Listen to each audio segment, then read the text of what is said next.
కెనడాలో భారతీయ విద్యార్థులు ప్రస్తుతం చిక్కుల్లో పడ్డారు. ఈ ఏడాది చివరి నాటికి దేశం నుంచి వేలాది మంది విద్యార్థులు నిష్క్రమించాల్సిన పరిస్థితి ఏర్పడింది. దీంతో కెనడాలో వివిధ దేశాల నుంచి వచ్చిన విద్యార్థులు పెద్ద ఎత్తున నిరసన ప్రదర్శనలు చేస్తున్నారు. ఇక విద్యార్థుల డిమాండ్ ఏమిటి?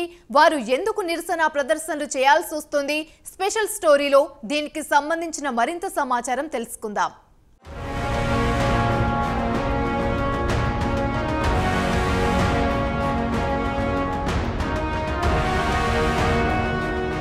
విదేశాల్లో ఉన్నత విద్యకు వెళ్లిన విద్యార్థులు పలు దేశాల్లో పలు రకమైన ఇబ్బందులు ఎదుర్కొంటున్నారు. అమెరికాలో ఇక్కడి నుంచి ఎంఎస్ చేయడానికి వెళ్లిన వారికి ఉద్యోగాలు లభించక తీవ్ర ఇబ్బందులు పడుతుంటే, ఇక కెనడా విషయానికి వస్తే ఈ ఏడాది చివరి నాటికి దేశం నుంచి నిష్క్రమించాల్సిన పరిస్థితి ఏర్పడింది. దీంతో ఇండియాకు చెందిన విద్యార్థులు దేశవ్యాప్తంగా పెద్ద ఎత్తున నిరసన ప్రదర్శనలు చేస్తున్నారు. దీనికి ప్రధాన కారణం కెనడా ప్రభుత్వం ఇమిగ్రేషన్ పాలసీ అంటే వలస విధానాన్ని మార్చివేసింది. దీంతో కెనడాలో చదువుతున్న ఇంటర్నేషనల్ స్టూడెంట్స్ గ్రాడ్యుయేట్స్ సుమారు 70,000 మంది వరకు దేశం విడిచి వెళ్లిపోవాల్సిన పరిస్థితి ఏర్పడింది.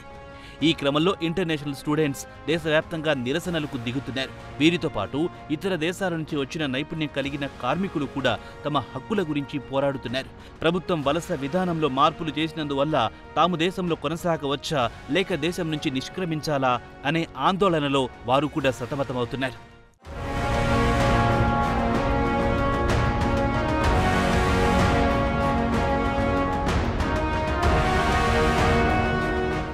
ఇతర దేశాల నుంచి కెనడాకొచ్చి ఇక్కడ ఉన్నత చదువులు చదువుకొని ఇక్కడే ఉద్యోగం చేసుకుని స్థిరపడాలనుకున్న విద్యార్థులకు ట్రూడో ప్రభుత్వ నిర్ణయం శరాఘాతంగా మారిపోయింది.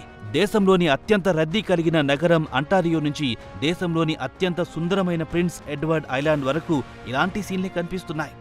లక్షలాది రూపాయలు వ్యయం చేసి ఇక్కడికొస్తే ఇక్కడి నుంచి తరిమి వేస్తే తమ బ్రతుకులేం కావాలని విద్యార్థులు ప్రభుత్వాన్ని నిలదీస్తున్నారు.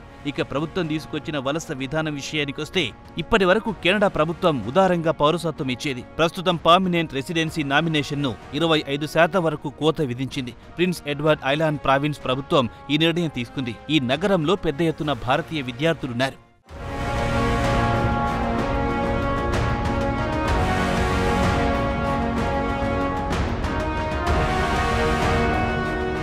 దీంతో కెనడాకు చెందిన 4 ప్రావిన్స్లలో భారతీయ విద్యార్థులు పెద్ద ఎత్తున నిరసనలకు దిగుతున్నారు. ప్రధానంగా Ontario, Manitoba, prince Edward island, British Columbia నగరాలకు ఈ నిరసనలు విస్తరించాయి. గత మే నెలలో ప్రిన్స్ ఎడ్వర్డ్ ఐలాండ్ నుంచి నిరసనలు మొదలయ్యాయి. ఇక అసలు విషయానికొస్తే భారతీయ విద్యార్థులు కెనడాలోని ప్రైవేట్ విశ్వవిద్యాలయాల్లో చేరి చదువుకుంటుంటారు. దీనికి కారణం ఇక్కడ సులభంగానే పౌరసత్వం లభిస్తుందని వస్తుంటారు. లక్షలాది మంది విద్యార్థులు ఉత్తర అమెరికా లేదా యూరోప్లలో స్టడీ వీసా ద్వారా వెళ్తుంటారు. అయితే కెనడా ప్రభుత్వం కూడా ఇప్పటి వరకు ఉదారంగానే విద్యార్థులకు పౌరసత్వం ఇచ్చింది. విద్యార్థుల వల్ల దేశ ఆర్థిక వ్యవస్థకు ఇతోధికంగా వీరు సహకరిస్తారని పౌరసత్వం ఇవ్వడం జరిగింది.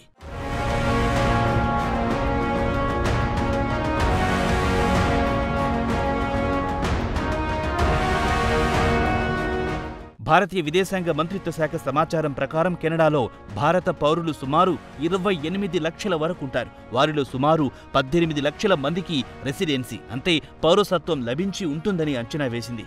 ఇక కెనడాలో భారతీయులు 2000 సంవత్సరంలో కేవలం 6.7 లక్షల మంది ఉంటే 2020 నాటికి ఈ సంఖ్య 10 లక్షలకు చేరింది. అయితే కెనడా ప్రభుత్వం ఆందోళన విషయానికొస్తే కుప్పలు తెప్పలుగా వస్తోన్న ఇంటర్నేషనల్ స్టూడెంట్స్ వల్ల ఇక్కడ హౌసింగ్, హెల్త్ కేర్తో పాటు ఇతర సేవలపై ఒత్తిడి పెరుగుతోంది. దీంతో స్థానికులు తమకు ఇళ్లు, ఆసుపత్రుల్లో సేవలందడం లేదని, ముఖ్యంగా విదేశాల నుంచి వలసలు పెరిగిపోవడంతోనే తాము ఇబ్బందులకు గురవుతున్నామని వారు నిరసన తెలపడం మొదలెట్టారు. దీంతో ప్రధానమంత్రి ట్రూడో 2 సంవత్సరాల పాటు విద్యార్థుల రాకపోకలపై ఆంక్షలు విధించారు.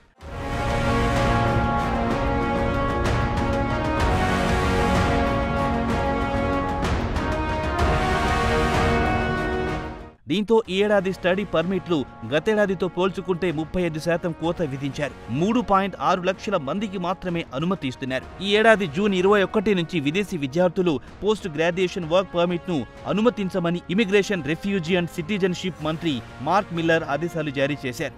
ఇక ఇంటర్నేషనల్ స్టూడెంట్స్ కెనడాలో ఉద్యోగం పొందాలన్నా, పర్మనెంట్ రెసిడెన్సీ కావాలన్నా పోస్ట్ గ్రాడ్యుయేషన్ వర్క్ పర్మిట్ తప్పనిసరి. దీంతో చాలా మంది పర్మనెంట్ రెసిడెన్సీకి దరఖాస్తు చేసుకోలేని పరిస్థితి ఏర్పడింది.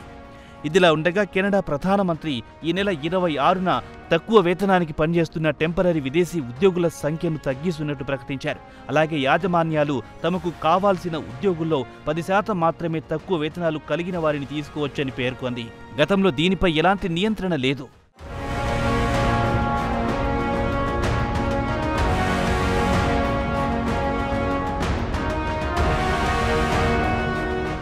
ఇక ఇండియా నుంచి వెళ్లిన వారిలో 26,495 మంది ఇలాంటి తాత్కాలిక తక్కువ వేతనం ఉద్యోగాల్లో పనిచేస్తున్నారు.